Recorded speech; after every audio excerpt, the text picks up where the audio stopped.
found the GroomPod. Welcome to our virtual salon. My name is Susy, and I'm your host.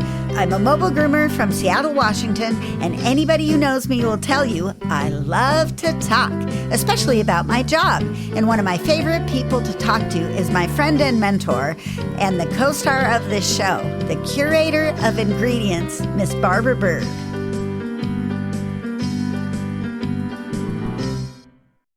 Hey, Susy. I'm so excited to be here today, and I can't wait to talk about fermentation. Fermentation is so trendy, and it's almost like a fad, and we're going to talk about that too this week on episode 430 of the GroomPod, recorded on December 1st, 2024 in Snohomish, Washington, and Greenville, South Carolina. This podcast is brought to you by our kind sponsors, Best Shot, Show Season, Precision Sharp, Groomore, and Stasco. And if you guys would like to support the show and or tip your podcasters, you can do so at our website, thegroompod.com, where you will find a donation button that goes straight to Barbara and the Patreon button that you can subscribe to support the show. This week, like we said, we're going to talk about fads, and we're going to talk about this really cool Japanese product called Bee Wash. So what's new this week is brought to you by Groomore Software. If you haven't found Groomore, you're missing out. Groomore is an all-in-one software solution for your grooming business. Whether you are a solo mobile groomer or manage several shops, Groomore has everything you need. 24-hour online booking and forms, routing, credit card processing, reminders, Google Calendar and QuickBooks integration, and so much more. And the best customer service anywhere. Shop, mobile, or house call, Groomore has you covered. And they're giving us a free month. Just enter GroomPod22 in the coupon code. All right, Barbara, I have to tell you what happened to me this week. Okay, I'm I added 2 doodles. Oh, So, at the same stop? no, Oh, no. Oh, thank God. here's the story. So I had this couple 20 years ago that I used to groom their Bichon mix. And I groomed it for the entirety of its life, and it passed away. Then they got big dogs. They got like a Great Dane mix, and they got a big hairy thing, but nothing that I had any responsibility to groom. Haven't heard from them for years. They called me out of the blue to make an appointment for their new dog that they just picked up earlier that day for 6 weeks from now. This is why I love them. They picked the dog up, they called me immediately, and they said, I need an appointment in 6 weeks. And I was like, oh, let me see a picture. It looks like it could end up being a little bigger than I want to deal with, but they are such good people. Every 6 weeks, they never miss an appointment. They tip well. They give me neat gifts at Christmas time. How could I not take them? You know how I hate new people. Well, they're not new people. They're people I already know. I know. They're coming back, and you might just fall in love with that dog. Because I have loved some doodles that were just really easy to do, and it was just a matter of having a lot of coat, but they were well behaved and, kind of fun even to be with. So you might, I'm hoping. I know you have a place in your heart for larger animals anyway. I do. This dog looks very square, Cocker Spaniel square. And I couldn't really tell how big it was in the picture, but I'm sure it'll be fine because I have that table now. I can put dogs on the table and walk them over. It's going to be really fun to see these people again, though, because it has been many, many, many years. So that was pretty cool. I was excited to hear from them. And then I have a fake cousin, my mom's best friend's daughter, the closest thing to a cousin I ever had. And she has had skipper keys for the last 20 years, right? Not a lot of maintenance with them, but I'd give them a bath every now and then, and I was doing their toenails, and it kept me in touch with my mom's best friend's daughter, so very cool. Well, the dog that she had currently ran out in front of a car and got hit. So she lost the dog, right? Yeah. So I got that message right at Halloween. And I thought, oh no, because Molly's 10 years older than me, maybe 8 years older than me. She might not want to get another dog at this stage in her life. They travel a lot, they've got things going on. And then I got a message from her that she also wanted a grooming appointment for her brand new dog they don't have yet. It's a micro Bernie Doodle. Oh, Yeah. okay. But when you look at it, it's blue merle colored. Where's the Bernedoodle? There must be other things in there. It must be like a Heinz 57 bunch of dogs because I have not seen a lot of Bernie's mixes. That's like Aussie doodle That's what it looks color. like. Absolutely looks like. And that could be a real adorable little dog. And it could be that, or there just could be some Aussie behind the doodle of the breeding. That might have some merle hair in its background. Bernedoodles can go every which way. They sure seem to. Yeah, I've seen them just like be all red. Oh, wow. Yeah, I've seen Bernedoodles go every which way. And I had one and it looked almost like a setter mix, a setter doodle. Um, and I'm, it was a really good dog, and it's a companion dog to an autistic teenager. And it didn't look great. I'm going to say, its coat was uneven and it was kind of really curly and wavy on the back. And it didn't look like a doodle. It looked like a curly kind of Irish setter poodle mix or something. I groomed it, shortening the back with a comb and gave it a nice shape. And then it didn't have it like a shaggy face. It just had a goatee. interesting. And then I gave it something cute up on top of its head. And I just customized this look for this dog. And it just gets comments all over the place because you definitely can't tell it's a Bernedoodle. And they paid probably like $5,000 or so for that dog. I'm sure Molly paid quite a bit for this dog as well. Anything with micro in the name, they're charging a lot of money for it. So I'll be interested to see how micro it ends up because I'm not sure how to predict that. I'd just be curious, just from a breeder standpoint, are they breeding micro to micro? Right, maybe. Yeah, that could be it. Or are they just breeding micro to full size and then having a mix? And then it's roll of the dice. Yeah, full of the old dice. That's interesting. Well, mini does mean smaller, so Fingers crossed. fingers crossed.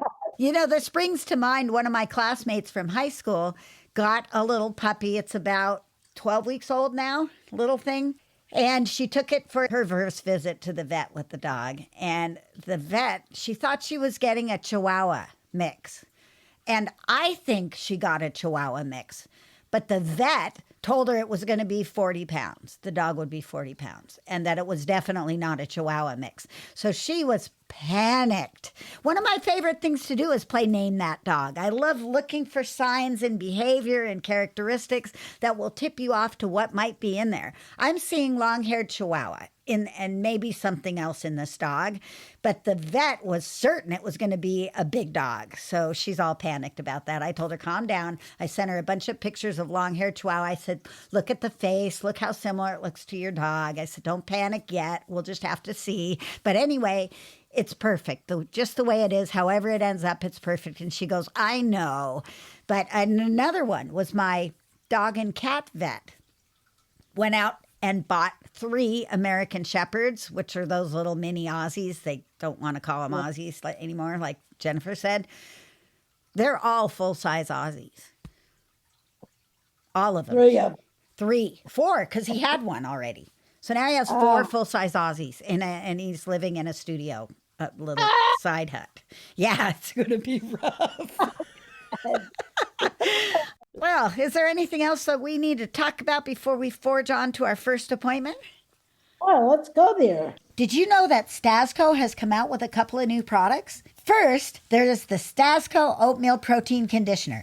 This conditioner provides exceptional body and manageability and super shiny finishes. And it has a wonderful apple scent that I love. Great in the recirculator, too. And they have a new matching protein conditioning spray, dematting, anti-static conditioning, and finishing all in one, just like the original Stasco spray, but with that delicious apple fragrance. Look for these new products at trade shows and your favorite distributors like Cascade Grooming Supplies.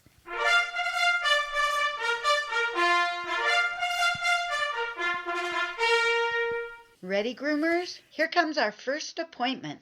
Fads. Fads, Barbara, are so interesting because they cycle through like clothing fads. I am so happy about the current return to bell-bottom pants.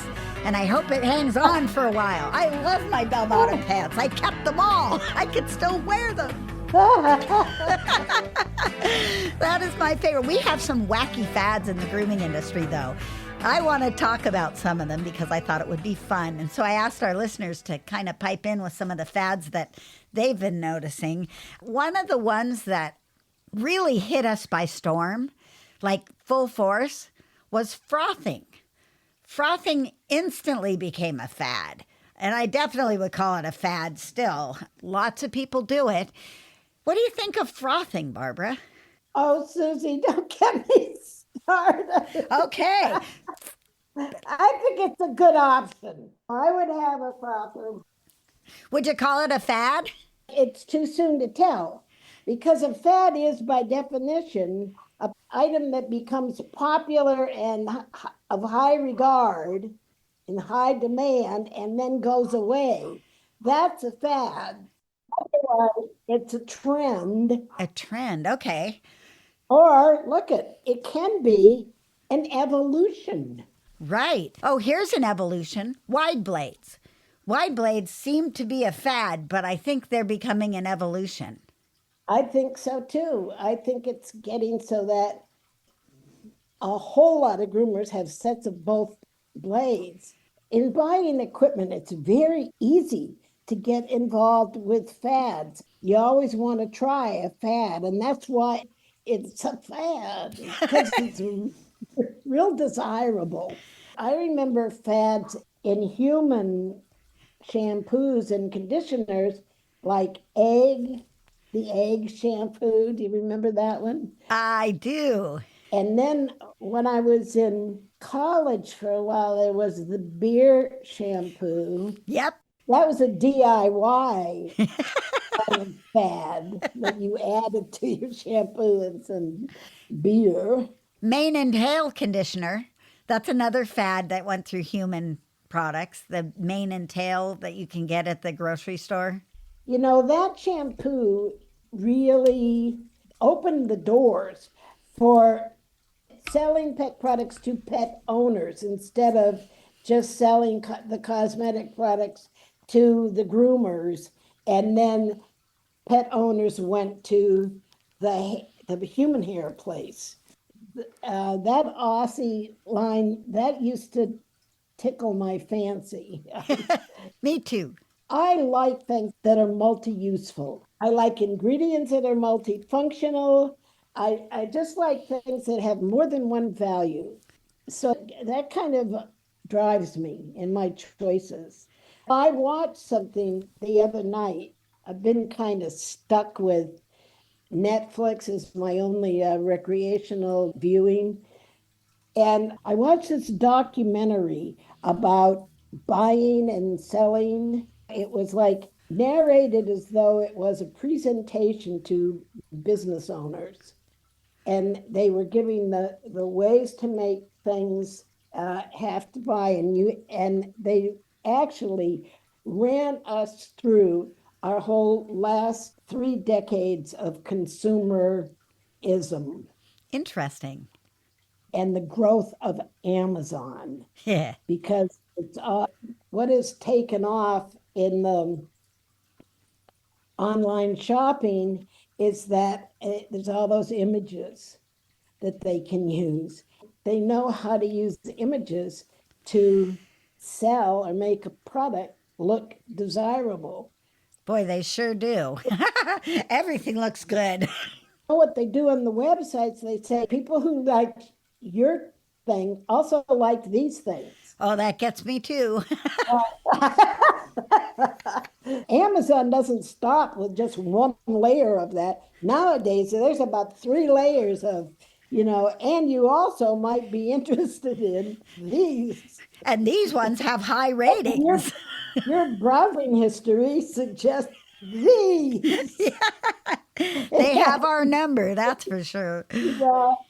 I also shop online in Walmart, and they have and did you forget any of your favorite items? And they like, oh yeah, the chocolate donuts, I need that.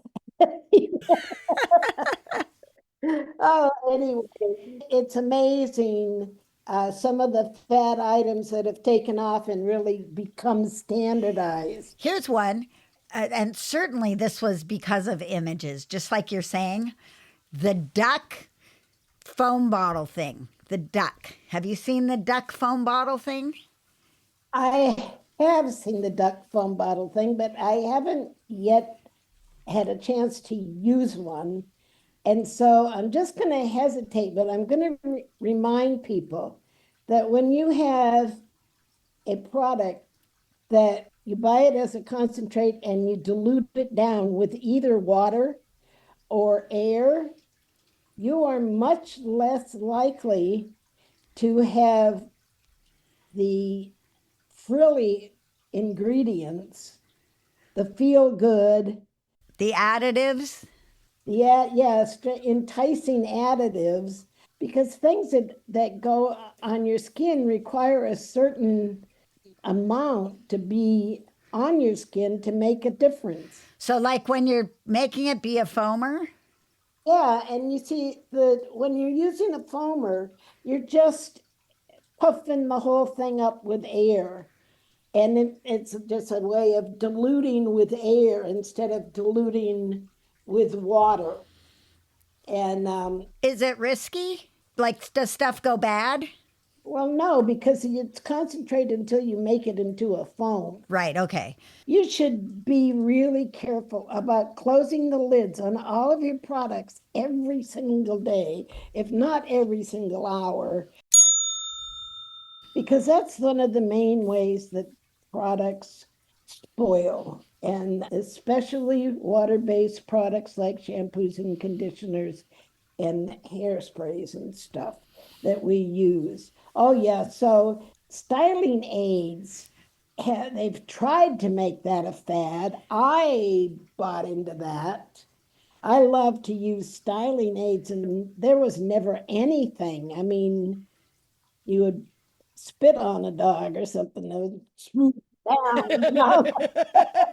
I can remember some of that on the outside of the show rings and buddy spitting on their dog to slick something down at the last minute. Tear your eyebrows. And I always use a little teeny dab of gel. Yeah, I got to pick myself up some gel because I am out. I have no more gel right now. Oh, I like to get them in those little small kind of travel size Yeah. bottles. And that way you're not tempted to use too much. And that stuff never goes bad, seems like. The Yeah. only time I had gel go bad was Chris Christensen used to put a gel in a jar. Jars are not so good because a wide opening, it would get moldy. Let me just say that. Okay. Good to know. Just a little side learning there. We were talking about mane and tail conditioner. Did people really use fabric softener as a conditioner? Was that a fad at one time? That was a short-lived little, it was sort of like an industry experiment. Okay. I've done that when I just had nothing else because the truth is, many of the cationic, like serious conditioning agents that we have in our conditioners actually originally came from the laundry industry. Ah. That makes sense because fibers are just like hair. Hair and fibers, they're kind of similar. They're fibers. Oh, yeah. Listen, silicones are used in textiles all the time. There's a lot of inner industry connectivity, and of course, an ingredient, which we would call a raw material, isn't any good unless it has a multiple uses. A multitasker. Yeah, you got to be able to use it for everything. All right, how about this one? Since we're on the products, smells sometimes come in fads as well. Plumeria, Nature's Specialties, Plum Silky, that smell. And then everybody and their neighbor knocked it off, but not quite the same. And now that they've been bought out by Nexus, theirs isn't quite the same anymore. So I think we're going to have to let that go bye bye. Bye bye. I'm not surprised to hear that because Nexus is very cost conscious. Yeah, that makes sense.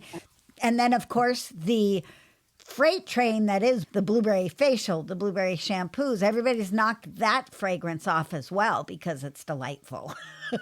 These are delightful fragrances.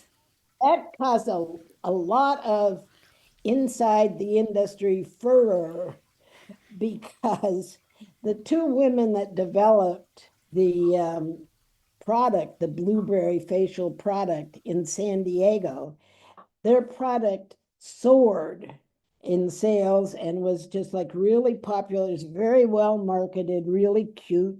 And it was such a visible thing that people could see that they're putting on their dog's face to lighten and brighten it. Davis Manufacturing knocked it off, and they were furious. And people kept using the blue term too, which also was very infuriating to the founders of the product. Yeah, that was a whole thing. And you still find facial products with a blue tint and a blue color or bluey dye to just kind of lighten that.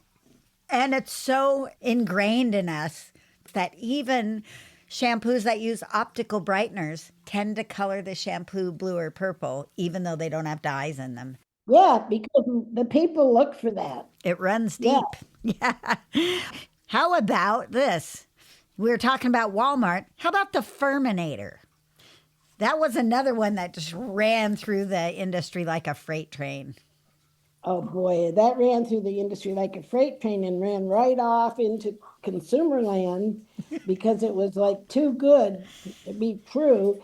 And That was disastrous. it was disastrous. I mean, first of all, Groomers lost their minds over it. groomers lost their minds and the company lost its mind. That whole thing is very weird. And besides that, it's very easy to scrape the skin of the dog that you're ferminating on. I mean, we had of de-shedding contests in the. I wish they'd bring those back. I wish they would. It's like I wish there would have combing out contests. Yes, to see who could do a transformation on a matted coat. In an hour. Yeah, I love it. That sounds good. I would probably compete. Yeah, I would not be afraid to compete either. That would be a good one. Yeah. So, Yeah, and speaking of competing, you notice that we now the marketing has been so cleverly evolved in the pet grooming business. And that's because a lot of the companies are companies that actually manufacture or market products for people so they know what's a winner. And so that makes pet products just much kind of faster on track. It used to be 5 years to 6 years before the pet grooming industry would pick up or even consider a fad from the human care industry, like, say, oatmeal. Because oatmeal, shampoo is a good protein shampoo, and it's been a shampoo in the human hair industry as well as the pet industry. And that was a fad, and then hating it was a fad. Yes, absolutely. That's funny. Oatmeal fell from glory. I mean, I even dissed oatmeal in one of my earliest seminars. It was in the notes I handed out. People want to know good and bad ingredients. That's the only thing they want to know from me. I have all of this library full of freaking information in my head, and people just want to know what's a good ingredient, what's a bad ingredient. To call bad. So I picked oatmeal because it could be an allergen. Well, very unlikely that maybe a dog might be allergic to oatmeal directly on the skin, but hardly ever is going to be allergic to oatmeal in a shampoo. Not that it couldn't happen, it's just rather unlikely. Let's put it that way. So, and then it was then I had to change my mind on that one Yep. because I realized once it started being hated, I started realizing that that was a mistake, that oatmeal probably had more value than risk. Plus, it got rescued by the natural movement, which is Ah, another thing to talk about. Is that a fad? Nope. I think it's an evolution. I think it's an evolution. There's a lot of fads in blades right now, and one of the ones that had come around early were the skip tooth blades. Were they a fad? I kind of caught the very tail end of that. Well, no, they were what there was. Oh, They were the standard.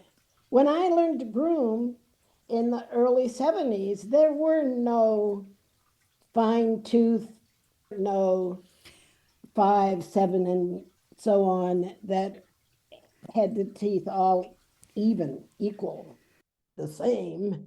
Only the really short blades were fine tooth. The rest were all skip tooth. So the 5 was a skip tooth, the 7 was a skip tooth, and it was treacherous. I did some damage with the 7 skip tooth on my own hand. I jammed that thing into my hand and I made a huge wound and it got infected and it was yucky. Yeah, those are deadly. Yeah, and you have to appreciate that the skin on the underbelly of the dog, the part from the woody back to the tailbone, that what am I trying to say? That inner eye area, the skin there is considerably thinner than the skin on the top of the back. There are several places where the skin is so thin that a sharp skip tooth can just easily hook it and slice it without the groomer really doing anything wrong. Yeah, Only if they're a little dull or you're not light-handed. So it's really a pretty good development to ditch those skip tooth larger blades. definitely. Are the wide tooth blades all fine, or do they have skip teeth? I've only seen the fine ones. I've got a 7 and I loved it. I've used it on the jacket on the standard poodle. I'm going to do it again today. It really works well. And the Artero blade's pretty nice as far as a out of the pocket cuts right away blade. At least this one was for me anyway. The wide blades, the here's one that you're a proponent of is the trimmers. All of the trimmers, the Chinese trimmers, the German trimmers, the American trimmers. I cannot use them. They frustrate me. I have a heavy hand. I can't groom without them. I know. And I think the trimmers are development that's not going to go away. Yeah. Yeah, it's not going to go away. It's very much entrenched in the grooming marketplace now. Yeah. I'm glad for that because I can do the nicest sculpting. And you just got to have the feel for it. A good tool is a tool that you've got a personal good feel for. That's it. It Yeah. might not be a good tool for someone else. And I think maybe it's just possible that my working in my first years with skip tooth 7 5s and 4s gave me a lighter touch that helps me in my kind of sculpting with a snap-on combs way of grooming, doing a lot of grooming. Cool. Well, in the human world, we are swinging over to the fermenting thing, fermenting your foods and fermented juice and fermented stuff. And this is an interesting topic because we're about to talk about a fermenting hair product. So let's take a break. And then we're going to come back with the curator of ingredients, Barbara, in the classroom. And we're going to learn some stuff. The GroomPod and Precision Sharp would like to invite you to check out the newest precise cut shear called Lynx. Its patented design features a thumb ring that slides the length of the handle for perfect ergonomic placement of your thumb. Slide it, lock it into place, and get your best grooms on. Check it out at precisionsharp.com. Show Season has a great enzymatic cleaner called Kennel Fresh. And you dilute it with warm water and it smells good, and then it evaporates to be a deodorant. As the Kennel Fresh dries, it's enzymatic, it eats the bacteria and the odor source. So it's really good stuff. You can use it indoors or out. Find it at your local distributors or showseasongrooming.com. Groomers, take your seats. It's time for B-Bird's Classroom. Mary Kusanagi asked a question about a product called Bee Wash, which is a Japanese product. Barbara, tell us about it. I was excited to see that. And of course, all of the information on the bottle was in Japanese.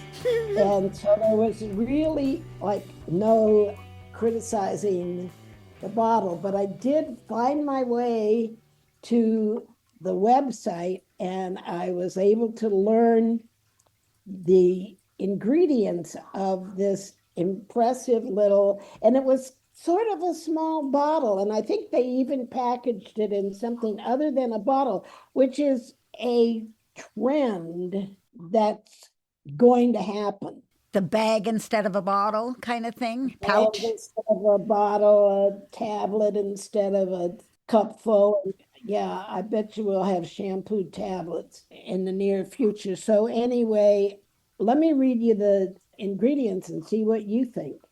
There's not very many, so that was a good thing for me. I said, oh, good, and now I don't have to wade through 42 ingredients like the ones I just did. So it was water, glycerin, betaine, pentylene glycol, rice fermentation extract, and soybean fermentation extract. Well, but where's the beef, Barbara? Where's the cleaner? Where's the surfactant? It doesn't sound like there's one in there. No, and what they do is they have you put it on the dry coat and then kind of rinse it through. I don't see how it's going to clean. Of course, they pretty much have small little kind of toy type dogs in Japan anyway.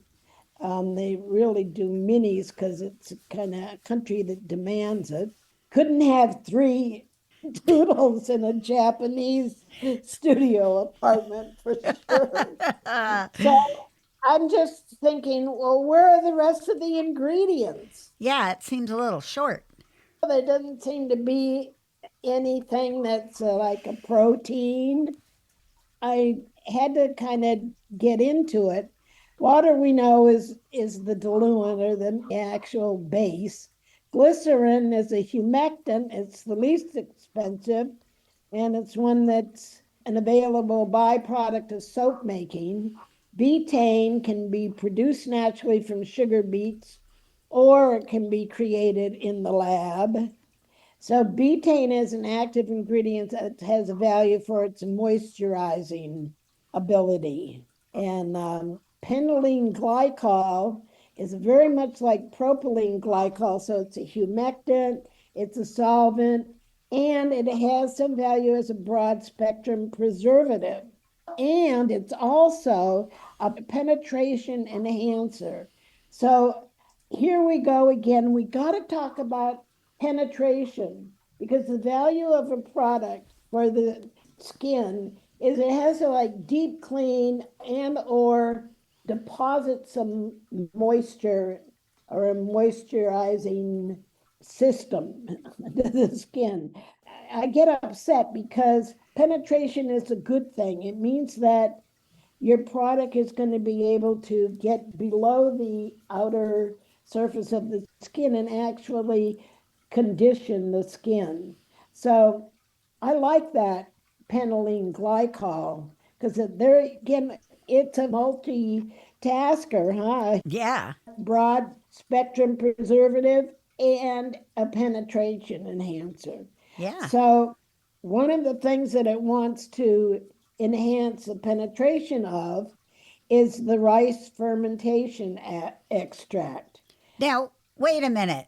Rice fermentation, Yeah, is that sake? it is sake. That's crazy. It is. Sake is idolized in Japan for its ability to enhance the skin. Wow. It's a brightener for one thing, and that means that it helps if the color of the complexion is kind of splotchy or has any kind of problems or redness or that kind of thing. So it's a natural lightener. And it, in fact, it is said, it is held by the experts that the geishas used to use sake as a skin toner every day, and the skin on the hands of the men that worked in the fermentation in the manufacturing process of sake were always white and smooth and lovely, so isn't that interesting? But how is it going to clean? I don't know. It doesn't have anything that's got a positive side and a negative side or anything like that going. There's no ionic substance. That's one thing that a surfactant would. The betaine is the natural betaine, but it's the cocamidopropylbetaine and cocobetaine that are surfactants. Plain betaine isn't a surfactant. It's only when it's further processed into cocamidopropylbetaine that it becomes a cleanser. So I don't know. What does it say the product's supposed to do? We don't know because it's in Japanese, right? Does it say on the website? It's a sort of looks like it's an at home between baths, clean the pup up Okay. kind of a thing. Or cats. It's also marketed for cats because cats don't want you to take as much time. All you have to do is get them wet once. So anyway, I read a lot about the sake as a skin toner, and I just swam in such a deep pool that it's hard for me to condense it. But the basic thing that fermenting, these are called bioferments. They just treat it with some kind of a microbe that grows mold, and then the mold is the bioferment, right? Ooh, And different products are treated with different microbes to get different results. But sake gets its result from koji, Koji.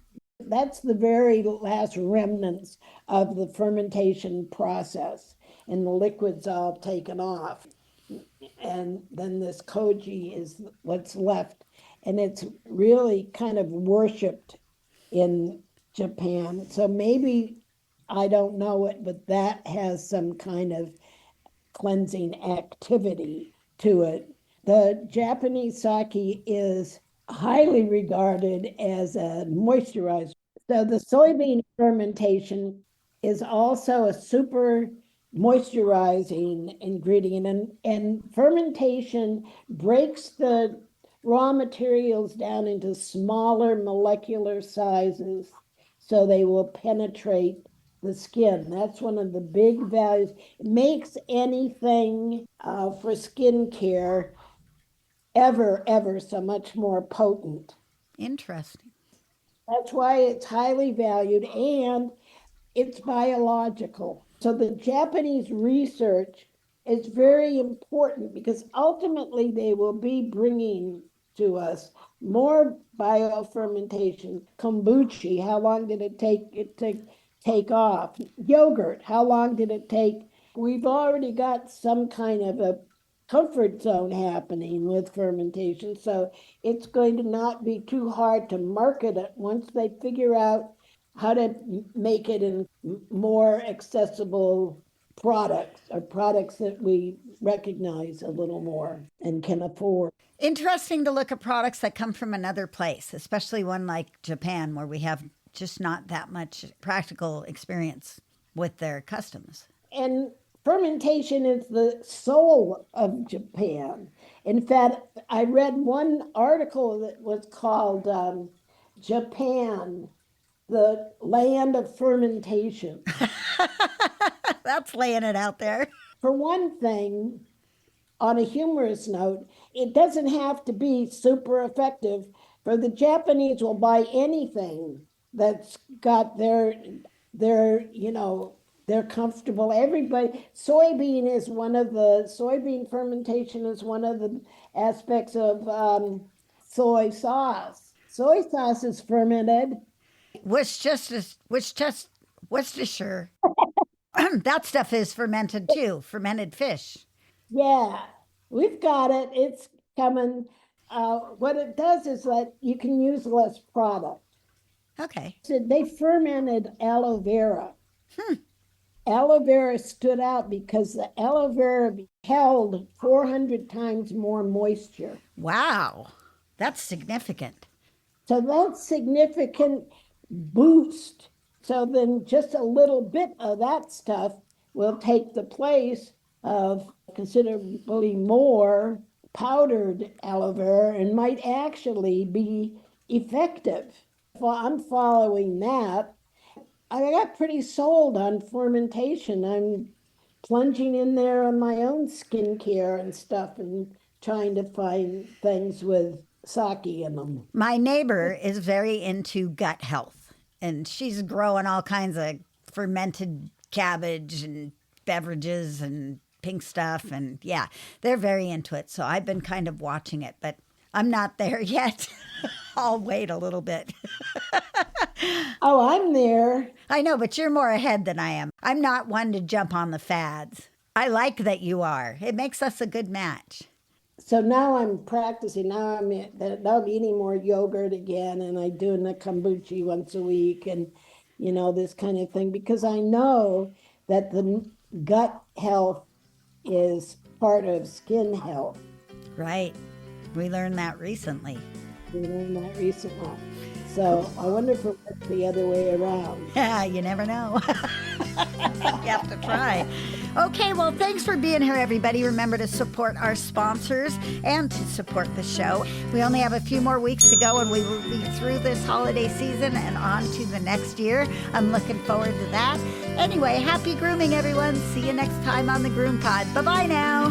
Take care of yourselves because we love you.